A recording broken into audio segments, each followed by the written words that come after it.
So one of the things that we again want to focus on is the air portion of this home. Again, it's the most consumed portion of any consumption, whether you think food, water, whatever it may be. We really consume air most of all, both in weight and from a volumetric perspective. A fun statistic I like to showcase is we drink, a couple of cups of water a day. We eat, a plate of food a day, and then we do breathe in 6 Olympic-sized swimming pools worth of air every single day. So again, the amount of consumption there is huge, and if we can do something to make that air better, we can overall improve the health and wellness of our clients here. So moving in kind of to the first slide here. Um, some of us may be thinking, why ventilate? Why is indoor air quality bad? Why should we focus on the indoor air quality as a whole? The EPA mentions that we spend about 90% of our time indoors, whether that's inside our homes, our offices, our cars, whatever it may be. And to make matters worse, indoor air quality compared to outdoor air quality is about 5 times worse. So when we talk about ventilation, what we're trying to do is make this indoor dotted line, and I'll kind of showcase the view here on my screen. What we want to do is we want to make this dotted line that we're showcasing here as indoor poor air quality down to what the outdoor levels are, right? The outdoor levels are kind of a baseline of our air quality here. And when we look at the different things that may contribute to poor indoor air quality, oftentimes we see things like moisture, off-gassing, particulates, things from cooking or cleaning, taking showers. All of these contribute poor indoor air quality into a home. And, while ventilation may be able to take care of all of it, purification is also another opportunity to take care of certain portions of pollutants. But in reality, what we're really only focusing on with purification is the particulates. And we're not really doing much in regards to odors or moisture levels or CO2 levels. That portion, again, is handled by ventilation, and why ventilation is truly the most effective way to improve indoor air quality. So again, at Broan, we do not just the Overture system, but we also do all facets of indoor air quality. We have a line of exhaust products that we went through that I showcased in my last presentation. Today, we'll be focusing on the fresh air systems, which are these products here in the middle in this presentation. And in another presentation, we'll be going over kitchen ventilation and the types of products in that category, what to look out for, and the types of products that should be connected to the Overture system. So with that, a couple of other things I wanted to mention. I always have this slide in all of our presentations, which is the Overture devices. For those of you that have missed this slide specifically on other presentations, or perhaps you haven't been part of the other presentations, I'll quickly go over what those Overture devices are. In the middle here, you have our room sensor, where we have 2 models. We have a plug-in version, and then we also have a built-in version that we just launched today, actually. So you'll be able to have 2 types of aesthetics depending on what you want. And what these do is they sense for pollutants. They measure temperature, humidity, odors, CO2, particulate matters, and they communicate to the rest of the system or the rest of the controls to improve indoor air quality with the connected ventilation devices that they have. In the previous presentation, we talked about how the wall control is essentially a switch that replaces your existing switch for the actual bath fan that you have in there, so you can exhaust air out of that space. And then today we'll be talking about the smart plug, how that connects things like ERVs, makeup air dampers, and supply fans to the system so that you can improve indoor air quality, not just through the exhaust ventilation that you have within the home, but perhaps the fresh air systems that you have within your home. So with that, again, I want to cover at a high level, some of the areas that are using some of these fresh air systems within the building codes that are required for these homes. So whether it's a national, a state, or a local municipality, there are different governing organizations that impose certain requirements for homes being built to include these systems. The reason is today we're building homes in a very energy efficient manner. A lot of these homes are fairly airtight, meaning nothing comes in and nothing comes out. And with that, what we see is we actually have homes all over the country that are starting to require fresh air systems. And the potential for that is even larger to grow. So at the top here in green, what you're seeing is low-rise DUV, or what is required for kind of what's called single-family homes, essentially any home built that's under 4 stories. What these require are ERVs or HRVs in certain areas of the country, and the potential is actually growing fairly large as well. So you're starting to see any place that you see an H, that's where ERVs or HRVs are required. And then in multiple other areas, you're also going to see things pop up as well, like significant local adoption or required or conditional ventilation for that home. In the multifamily, or what we call high-rise DUV, again, anything 4 stories and up, we're seeing huge amounts of codes that are changing in that environment to start requiring these products. So condos, apartments, all of these different housing types starting to implement different types of ventilation as part of code. So with that, I want to remind everybody the types of ventilation strategies that we have. Again, we covered exhaust ventilation using bath fans or other exhaust products to pull air out of the house, therefore creating negative pressure and therefore bringing fresh air into the house naturally. This is kind of a very basic way to ventilate a home, a very cost-effective way to ventilate a home, to be honest, and one that almost every home in America has. Every single bathroom will have a bath fan in it, at least in good construction. I've seen poor construction, but oftentimes they can't get permits if they don't have a fan in the bathroom in that environment. So having the actual exhaust product remove air right at the source is fairly helpful in things like bathrooms or perhaps even kitchens, where we know we're going to be making a certain level of pollution, or we know we're going to be making a certain level of we'll call it odor or humidity or whatever it may be, so that we can extract that air directly out of that spot. The next type of ventilation that we'll talk about is supply ventilation. And supply ventilation is kind of taking the exhaust method and almost kind of flipping it on its head. So rather than pulling air out of the home, what we're doing is pushing air into the home, causing the air to naturally seep outwards. But because you have one infiltration point, oftentimes you can do better ventilation strategies like filtration, where, if you're going to be bringing air in through one port of the home, for example, that you can filter all that air to a high standard to ensure all the dust that may be outside or the pollen or whatever is going on outdoors doesn't enter the home from that angle. The other type of ventilation, and one that frankly all of us should be striving for when we talk to our builders and our HVAC contractors, is incorporating some level of balanced ventilation.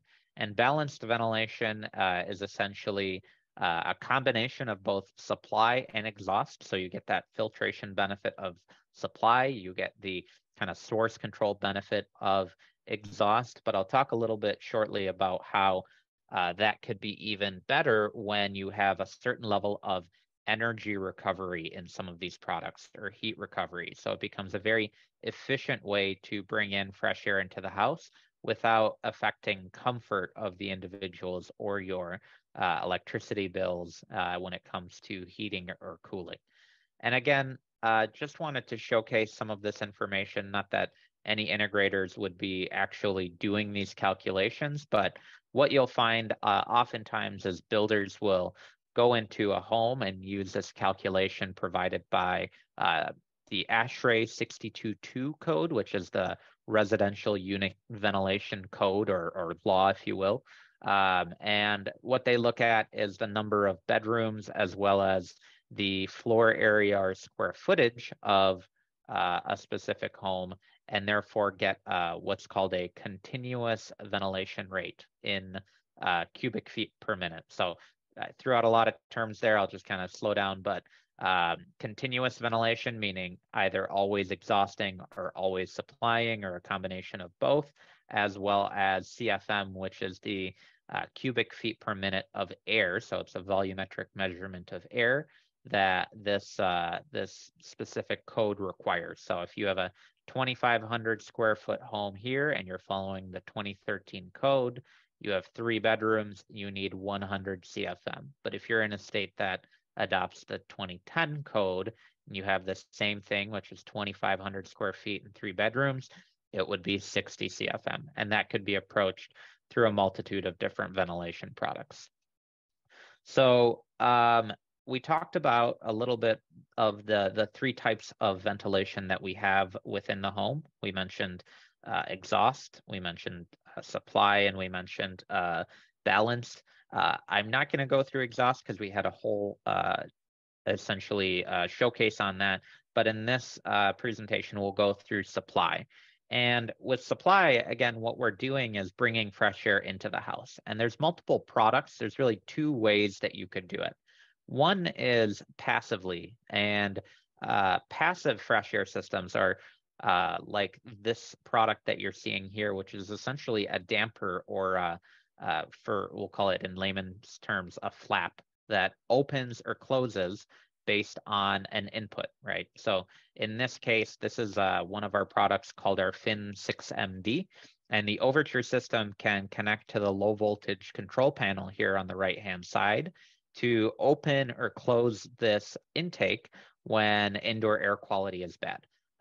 One of the things that you'll hear sometimes in the industry is the solution to pollution is dilution, meaning, again, the solution to fixing, poor indoor air quality is by diluting that pollution with, excuse me, fresh air from the outdoors. So you have this product here that could be installed multiple different ways. It doesn't have a built-in fan. So what it's actually doing is using your air handler or your fan from your heating and cooling system to draw air passively through it and bring fresh air into the house. That's where the rest of your ductwork goes. So again, you have your return plenum, which is on the left side of your air handler, and your supply plenum, which is essentially supplying air to all the ducts that you see and the vents that you see throughout your house. So what'll happen is an HVAC contractor will install this type of product, and they have the air handler unit here pulling fresh air in. Some part of that is going to get mixed with existing air in the house and then distribute it to the rest of the home here. And of course, Overture can be used to open or close this when indoor air quality is good or bad.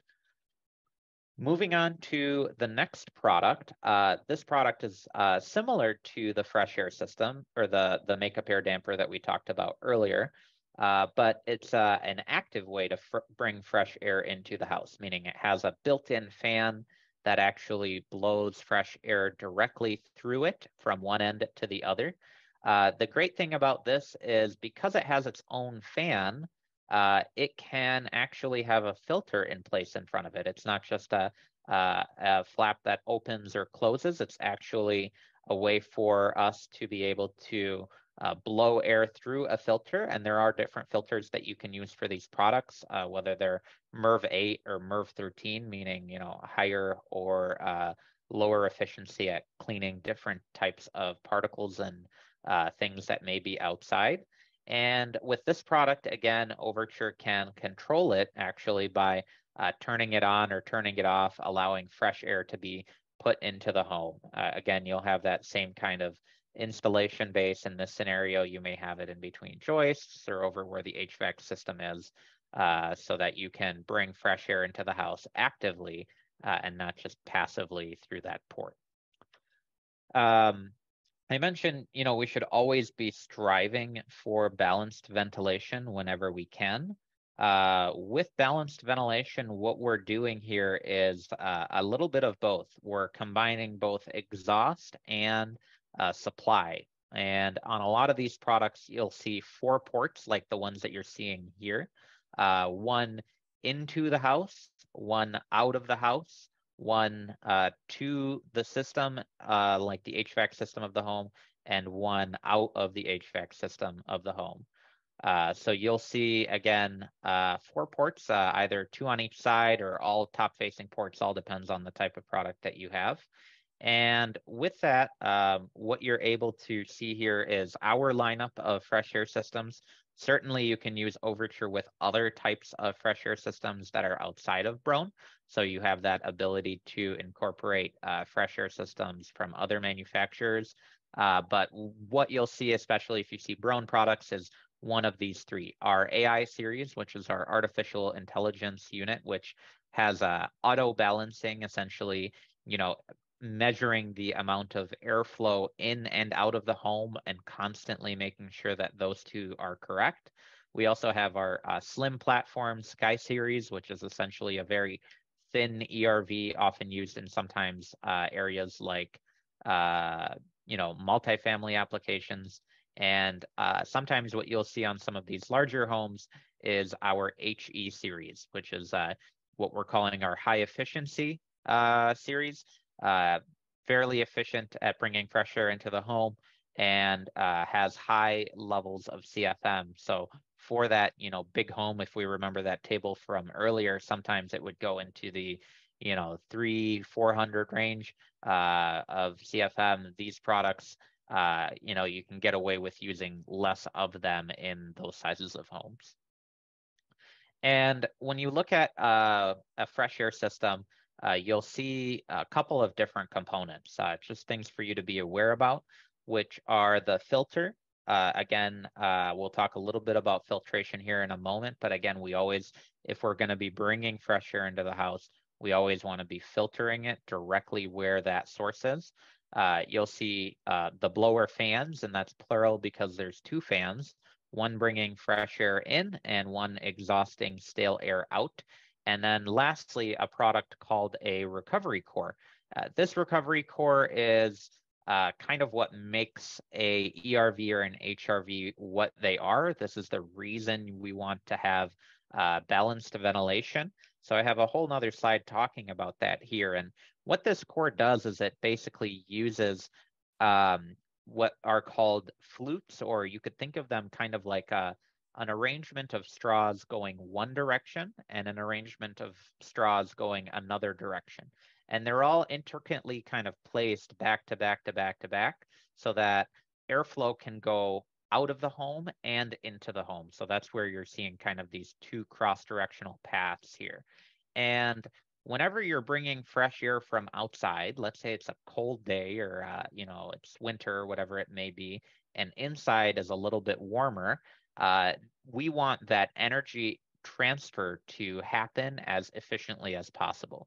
So if we look at this red kind of path here, both on the top and the bottom, that's the stale polluted air from inside our house leaving the house through one of these multiple thousands of straws or flutes, again, leaving the home.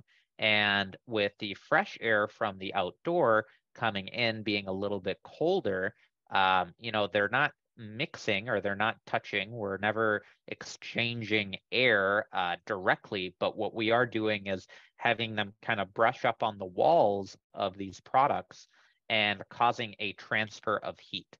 Meaning when we, use the air to exhaust out of the home and it is warm on a cold winter day and we're bringing very cold air from outside, by the time that it reaches our house, it would have warmed up and that air leaving would have cooled down so that you're not losing energy in the process. That way, if it's freezing outside or if it's hot, or even with an ERV or an HRV, if it's humid, we're not bringing in any of that humidity. We're not bringing in any of that very hot or dry air.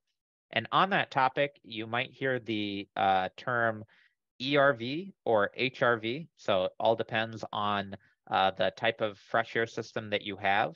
And the important part here to know is with an HRV, the core is made up of more of a plastic type material. So it's very good at, replacing and transferring temperature, or what's called sensible temperature.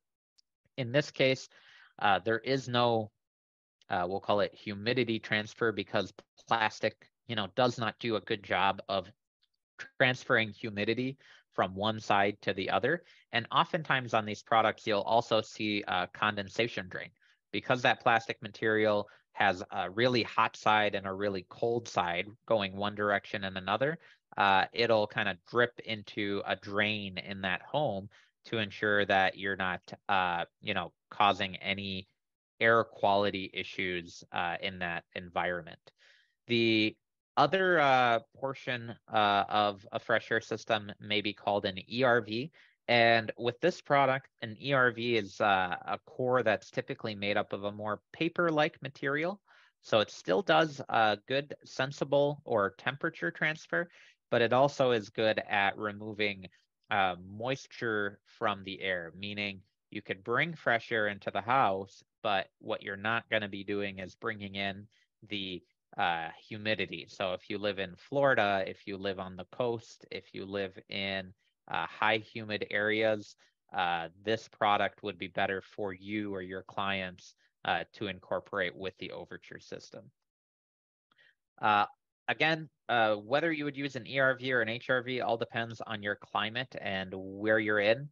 If you're anything in what we call, the dry climates, the kind of Arizonas or the Nevadas, where we have kind of more of a desert-like climate, you probably want an ERV. Same with really high humidity climates, where you're going to have extremely wet environments. So Houston, pretty much all of Florida, and then the southern kind of coastal states here. If you're in an environment that's fairly humid, you want to have an ERV. That way, when you bring fresh air, you're not bringing in super duper cold and or hot and humid air into your home, making it feel kind of clammy inside when it's cold and wet. And then if you're in a really cold environment up here, kind of in the Minnesotas, oftentimes you'll see they use HRVs because the cores there, again, are made out of plastic and they don't freeze up like an ERV would with its paper-like material. So a little bit better of an environment there for that type of product. So with that, let's take a look at a couple of different types of products, or a couple of different scenarios here with an HRV.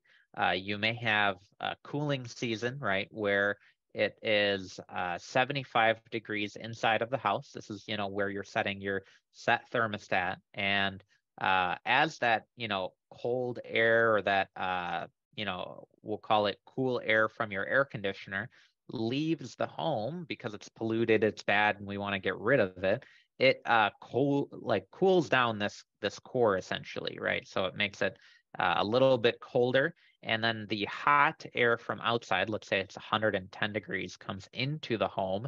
It then gets cooled down by the same core, right? Again, the air streams don't mix. So just be aware that we're not mixing inside and outside air to get cooler temperatures. We're just transferring the energy from one to another.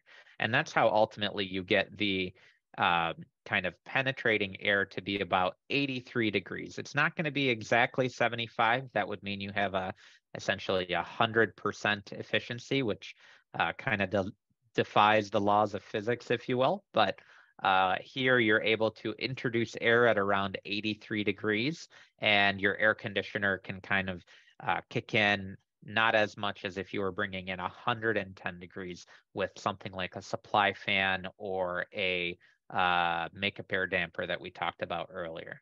Now, let's kind of flip the scenario on its head and talk about the heating season. So right now, this is a very similar scenario as to what I'm dealing with right now in cold Wisconsin.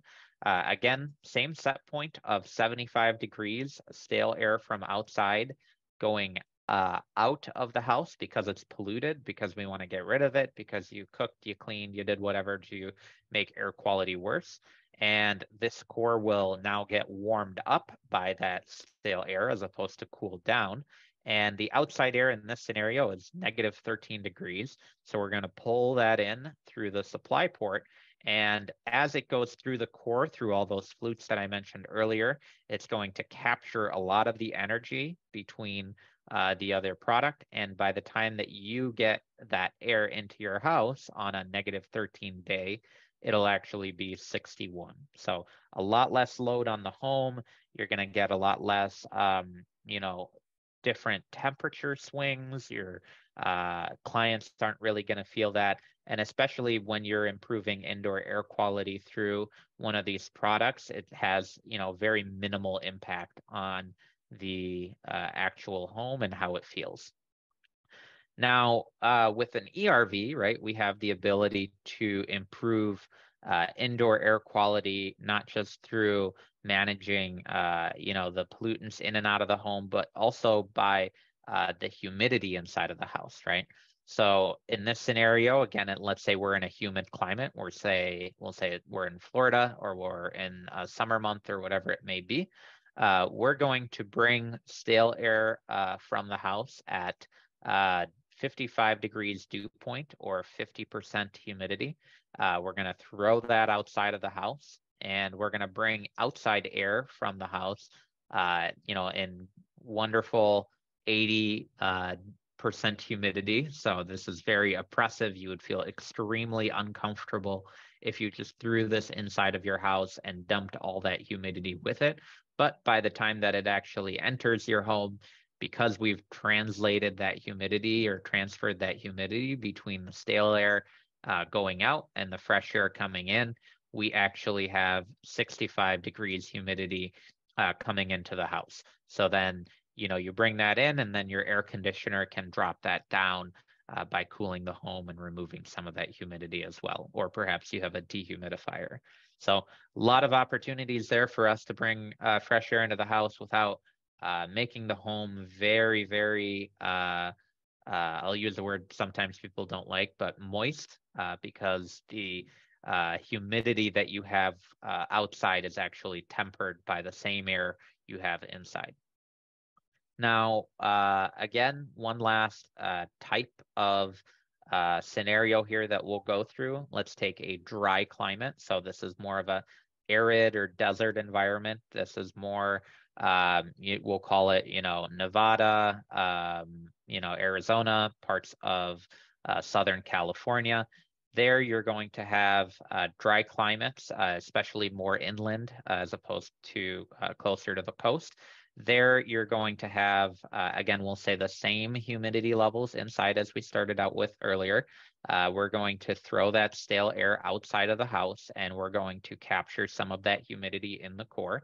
And as we bring air into the house, let's say it's 12% humidity outside, by the time that it enters the house and has that transfer, it'll have a 29% relative humidity. So you'll have the ability there for us to be able to reintroduce some of that humidity into the house. Again, remember, with humidity, you want to stay between anywhere of that, we'll call it 40 to 60% range if possible. So with that, we're not bringing in 80 or we're not bringing in 12, depending on whether it's a hot or a humid climate.